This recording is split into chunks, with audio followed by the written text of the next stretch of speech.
Okay, week 24. Just 3 weeks just went by. I don't have a way of surviving this. I don't.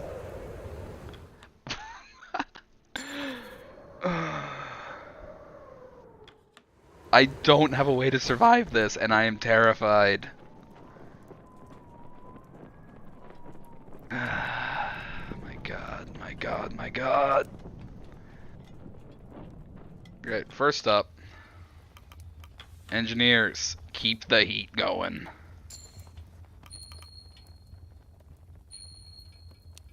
My god.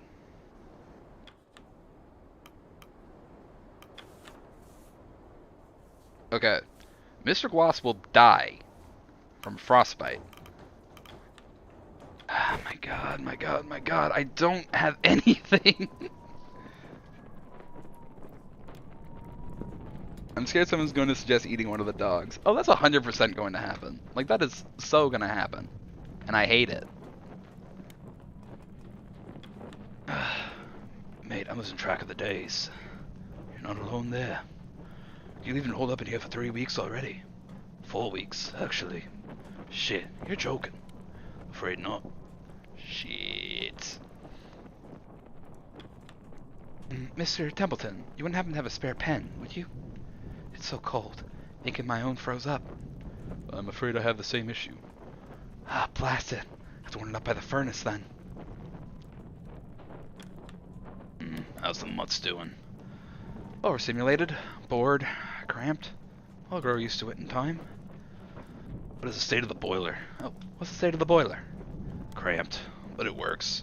Nobody's dying. Good to hear. Thought I heard that one howling through the night. Oh, thought I heard that one howling through the night.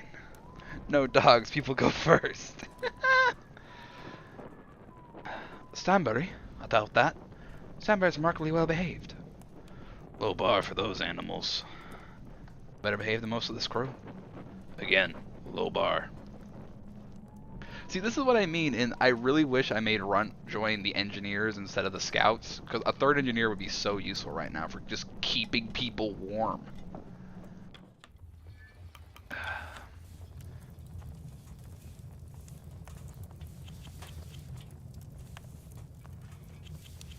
Oh, it's not enough.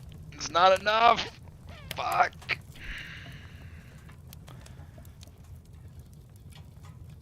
God damn it. I'm in such a bad state, I can't do anything. I was barely hanging on for so long. Notice anything about the dock lately? Since winter started, he seemed off. More than usual. I think we should have words. West End. You have 14 dogs? Yeah, we have 14 dogs. They're very good boys. Okay. Mr. Zach, I have had it. I've had enough. Night after night, week after week, those salters. Isaac, some decorum, please. Apologies, but I cannot take their presence any longer. Loud, disruptive. They messily behind after dinner. I just want some peace and privacy. Is that too much to ask? Captain, I implore you relocate me to another tent. Anywhere else, as long as it's away from them.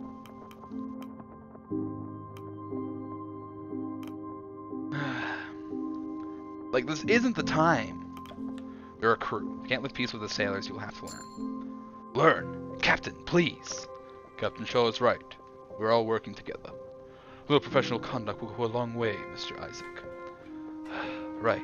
Apologies. Demoralized. That's fine. Demoralized is easy to deal with. Captain, do you mind if I move to a different tent? I'm worried about the boiler. Might be on hand in case of an emergency. Are you able to move me closer?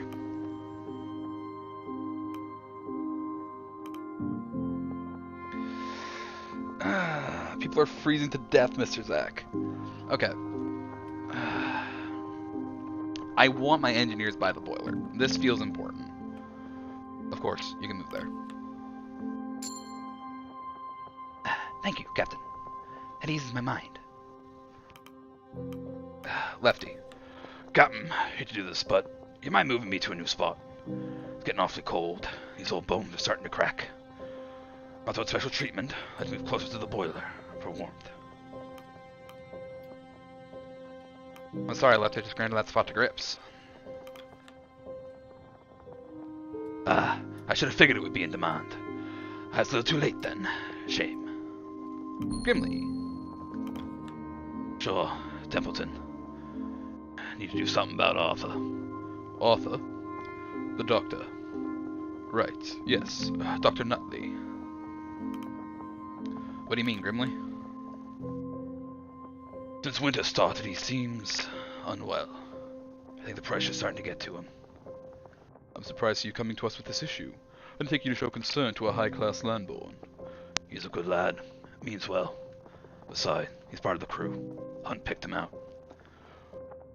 Well, it's no secret that the good doctor carries a nervous temperament. Do you think it's beginning to affect his own health? I'm not alone. Junior, Belford, and Darling all think so too. If only they could switch places. Time for a timeshare of tents. Look, I like Lefty, I do, he's a good guy, but I need Grips by the boiler. If something does happen, that boiler is the one thing keeping us alive. So I'd much rather have an engineer right on hand. Like, he gives a good reason to be there. Then, it's quite noticeable. I'll have words with the doctor. Good. Better sooner than later talking to him. That's bad. Lad's barely hanging in there. Captain Templeton, I heard through the grapevine our good doctor is having a spot of bother. Indeed. You may just be able to help. You know the boy well, don't you? I should say so. How long have we been on the ice together now? Then you may be just the right man for this job. We're concerned by the doctor's temperament. He's slowing down in his work, and may threaten stopping altogether. Well, his own health comes above his work, wouldn't you agree? Both are a matter of grave importance. You'll speak with him, then. Afraid that might be beyond me, Richard. What?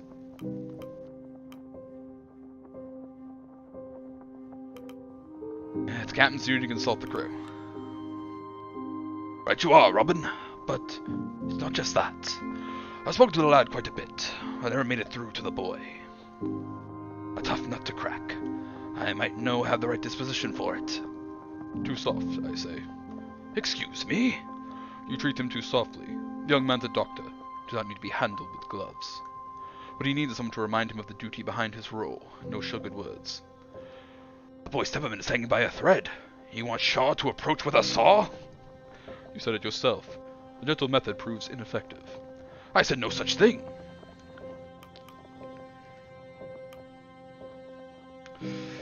No use arguing this. We'll see what fares best when I have words with the man. Understood. I suppose it presents itself and the moment is best. Yes. No good playing with hypotheticals, is there? I trust your judgment, Captain. Let's see the talk till after dinner. No need to interrupt his work further. Please, let me know how you fare, Captain. Best of luck. I don't know what to do. I really don't know what to do. Nothing is good here. Oh my god. Odd. How so? Botany is the study of plants, correct? Not one of the plants out on the ice.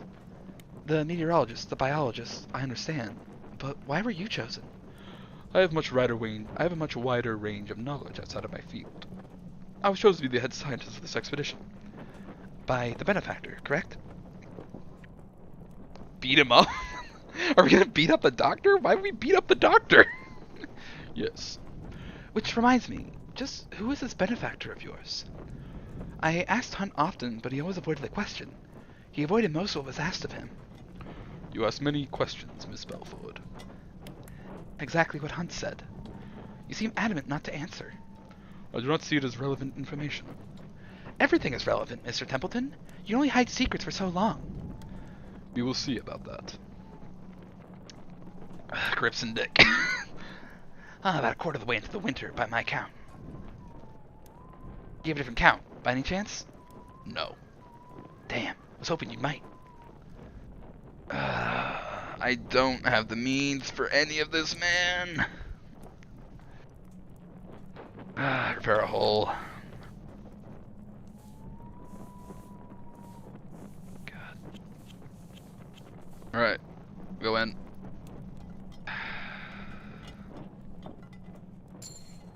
They set to work.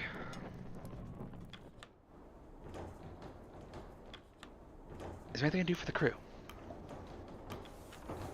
Who is Frostbite right now? It's Grimley's boys.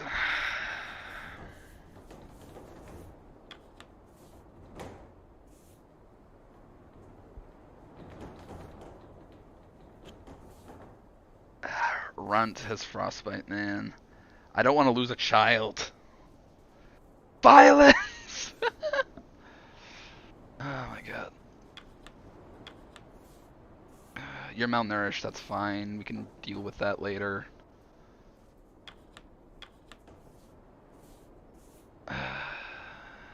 Mr. Gloss is Frostbite. I don't want to lose a married couple. Man to rest. Medical comforts.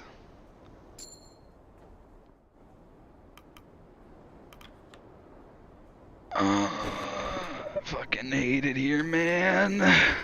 Oh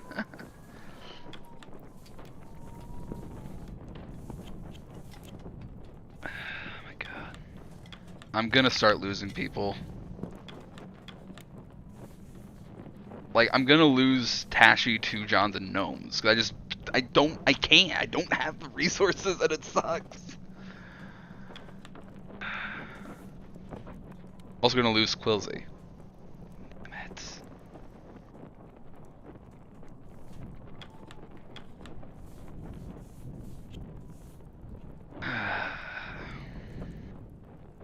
Yeah, it's a sad day.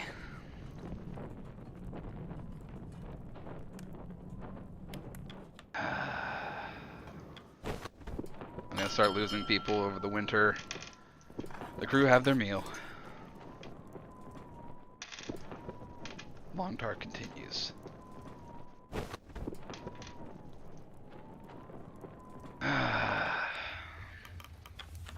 Fucking everything into heat. Everything in for heat.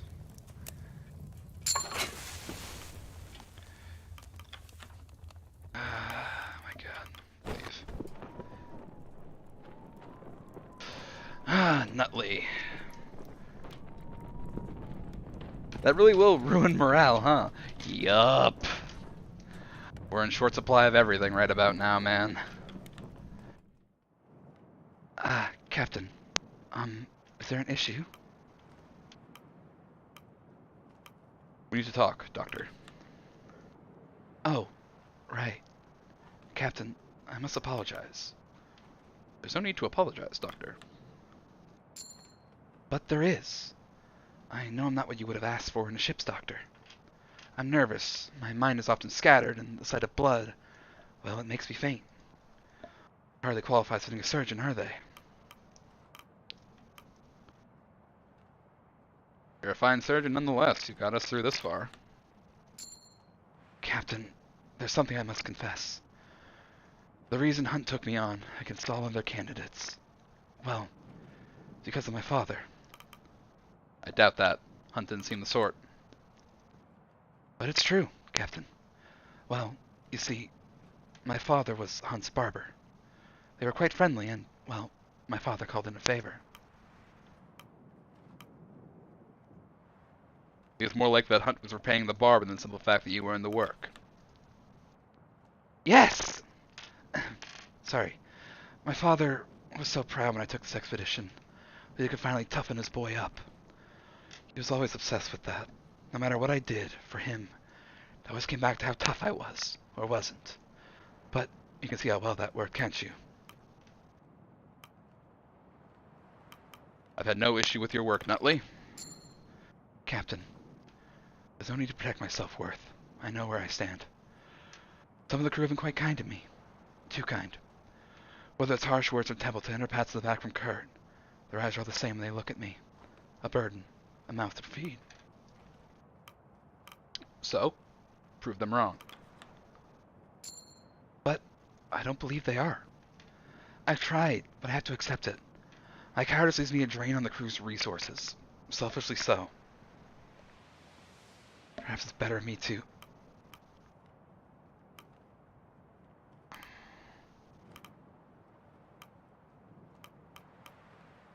Nutley, stop this.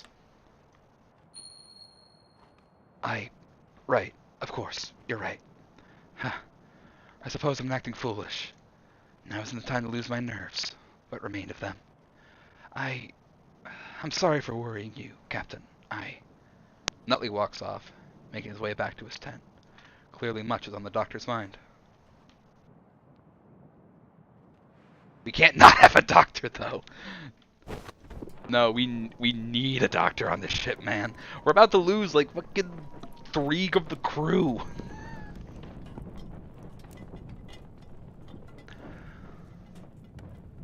Templeton. Captain, I've heard mutterings from the crew that have raised concern. It appears that our rations of tobacco are finally running dry. The crew have already been on edge since the beginning of this winter. Now this will improve matters. Mr. Hammond and the sailors have been awfully fond of the leaf. I've even spotted them trading some of their food rations for more of it. Ridiculous, I know.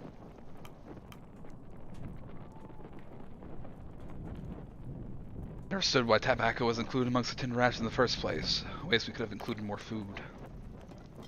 I doubt the crew will agree with you, Captain. If you ask the sailors, no doubt they would credit it as the key to their survival. That lot are quite addicted to it. The simple plant carries so much control over them. Personally, I never much cared for it. I tend to avoid any substance that could affect my body chemistry. Still, I have no respect for the leaf. There is something admirable about a plant that can see a human behavior so strongly. No wonder our benefactors thought it wise to supply them in abundance.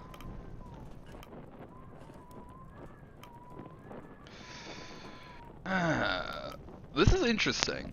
This choice here, we can kind of dig into the Appleton Company, because it's very strange. They're a tinning company that also supplies tobacco.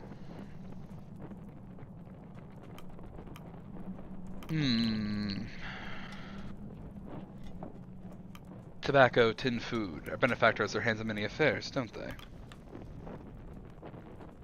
The Appletons are not content with being a simple tin food company.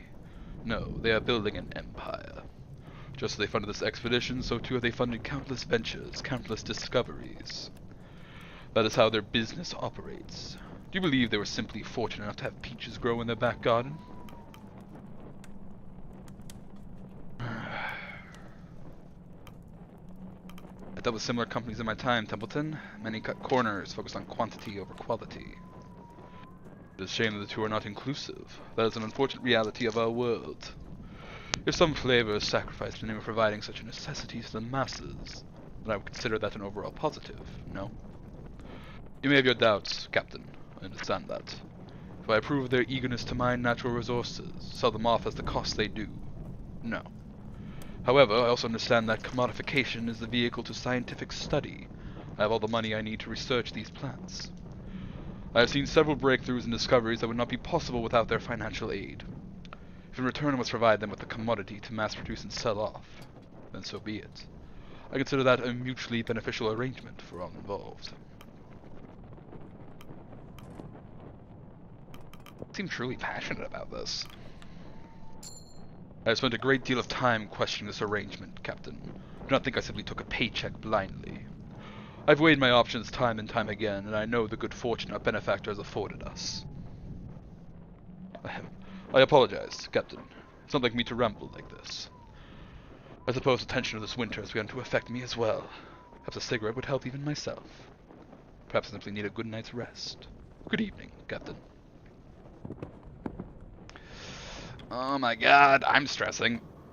However, I can't have the tobacco, so we have dogs. We pet dogs.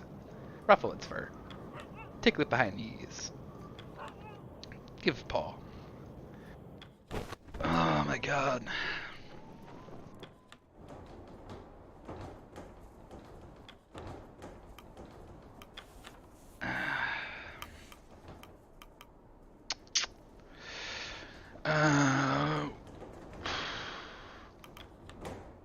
We're just gonna fucking freeze our way through the winter.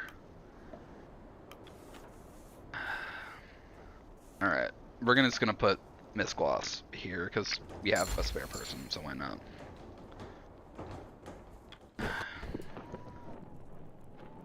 Alright, so those who are about to die, I salute thee.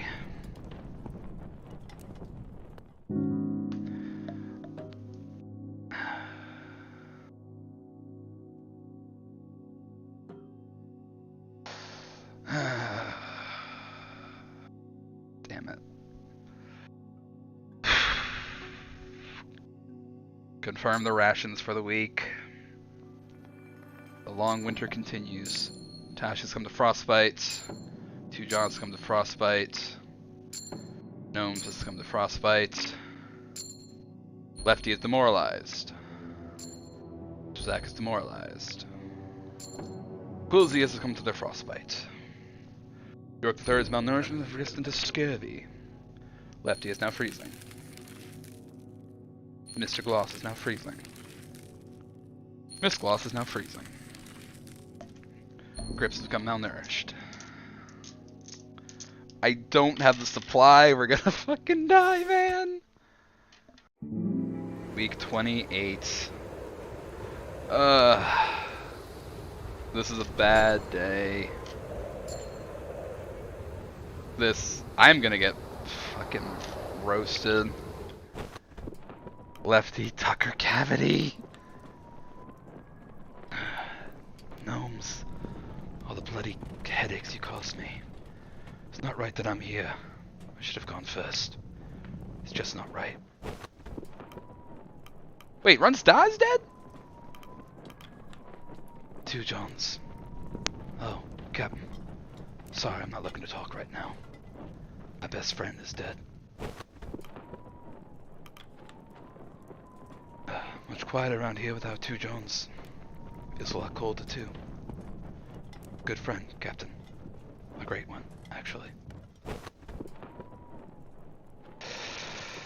Oh, this fucking hurts. This fucking hurts. And there's just nothing I could have done. I don't have the supply. I don't have the supplies. And the thing is, decorum is at 0. We are going to lose this if we don't somehow get decorum up. Winter can't be over soon enough. The longest I've gone without any proper exercise. Well, winter's going to be plenty of time to read by lamplight. Perhaps one should use this time to exercise their mind instead. Hells. What? That's the most obnoxious thing you've said so far. It's almost impressive. Both Johns. No. Oh my god. Mr. Hammond, in my hands is a write-up I've been working on over the winter, intended for our benefactor. It'd be good for you to have a look over the material. Let me know if there's anything missing. Aye, sure thing. Oh, without dripping oil everywhere, if you can. My research is quite important. And my work isn't? Of course it is. Attempt to clean your hands, at least. With what? Bloody ice water? I'm certain I have a cloth somewhere. Here, take this as your own. Aye, thanks. Aye, thanks. That handcloth was actually embroidered by... Don't care. Oh my god. Oh my god. Hold on. First off, get you boys in. Okay.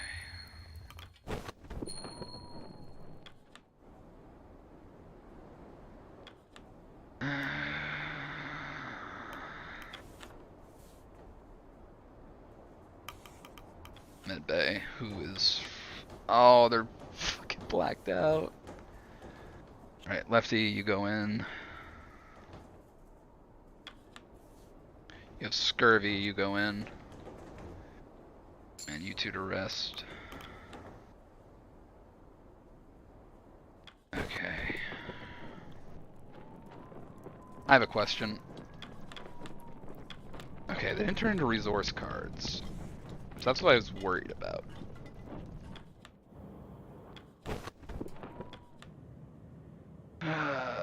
Take requests. Tucker. Captain. Templeton. Mr. Higgs. Call me Tucker. Mr. Higgs is fine. Is there something you require? Must be nerve-wracking here all day. Well, I say day. Can't tell what time it is anymore, can ye? I suppose not, but must fry your head, Captain. Does it? Not too bad. I've grown used to it. Aye, I suppose it's been long enough now. I'm sorry, Mr. Higgs. You come here with a quest or not? The days barely exist anymore. Nothing to do around here but pass the hours. So, you have nothing to request? Nah. You simply come here to make idle chatter. Aye, nothing better to do. Captain.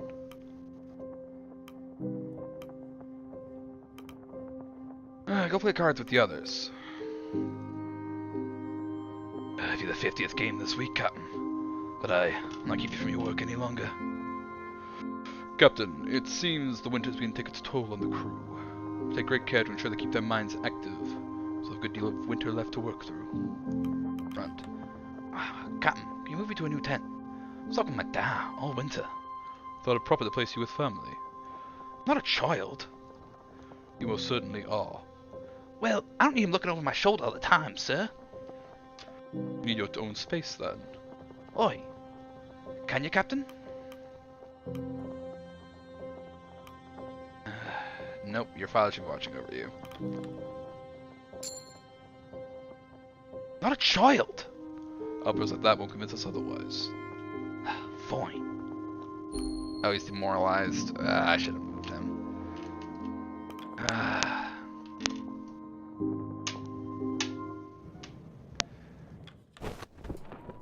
Only one hole.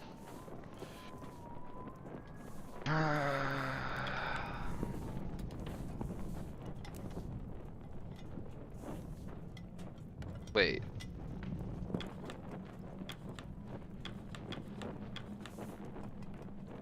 Okay.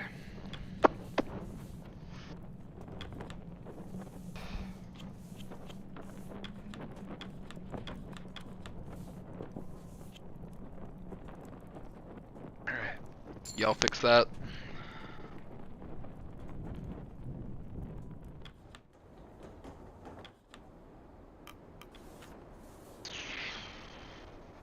Alright, Timmy, get in there. Actually, no. Yes, you get in there.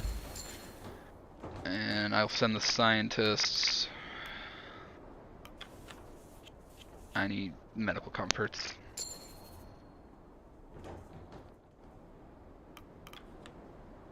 Oh man, we're about to lose this run. I know it, and I can't do anything about it. It fucking sucks.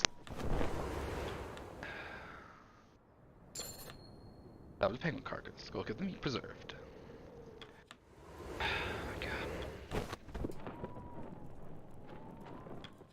god. Feed the furnace.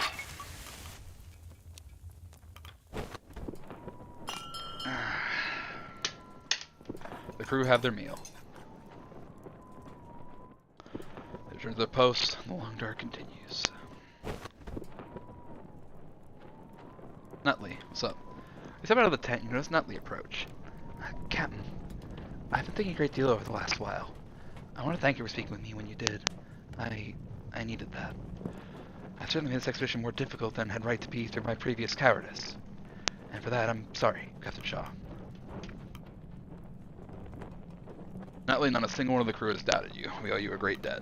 You are the reason so many of us are still alive. I wonder how my father is doing. The other side of the world. I wonder if he's thinking of me. My mother and my sister too. There's so much I must return to. He pauses for a moment before presenting you with an envelope. Captain, if I fail to make it back to the world, would you be able to bring this letter to my father? I will take the letter.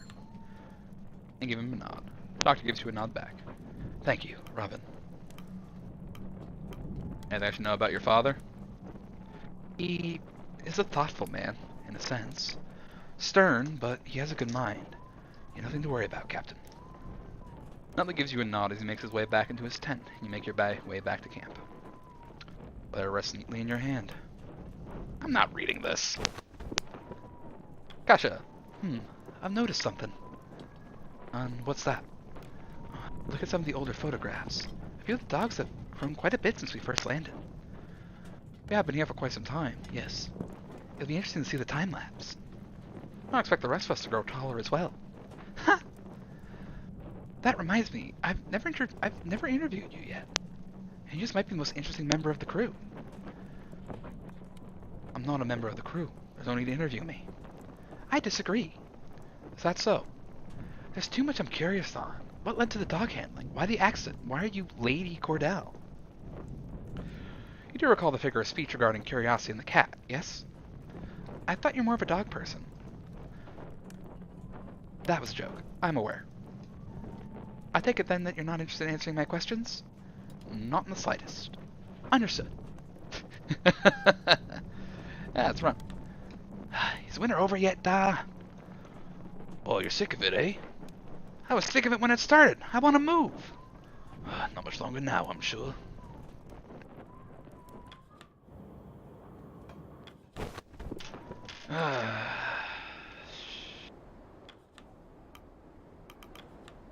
What photos do we have? It's Tucker. Mr. Gloss. Shit. That's the ice breaking there. That's Hammond at the furnace. The camp. Another picture of the camp. Dr. Nutley. The frozen boat. Man. If any of us get out of here, I'll be happy. We were not prepared for this winter at all.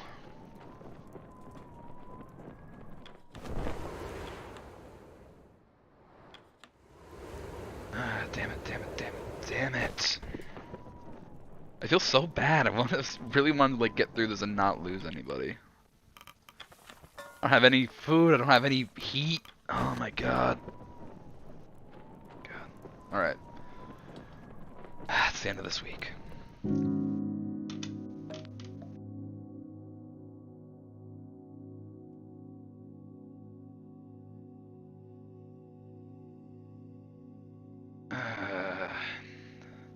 If I do it like this, we won't have enough food. Confirm.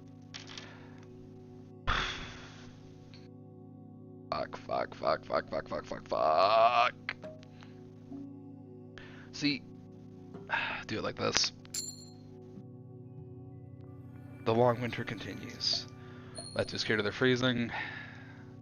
York the Third was cured of their scurvy. Front raise their spirits, speaking to caution, no longer demoralized. Grips malnourishment is progressing to scurvy. Demoralized. Okay. Grips is now freezing. Mr. Gloss is now freezing. York is now freezing. Run stats got malnourished. Reveal. Oh no. Reveal your fate.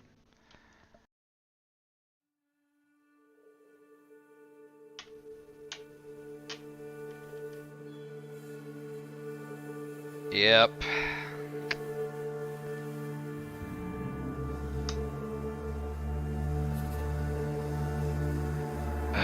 The expedition tore itself apart. Oh, decorum-based game overs can also be disabled from the accessibility tab. What that exams. End your journey.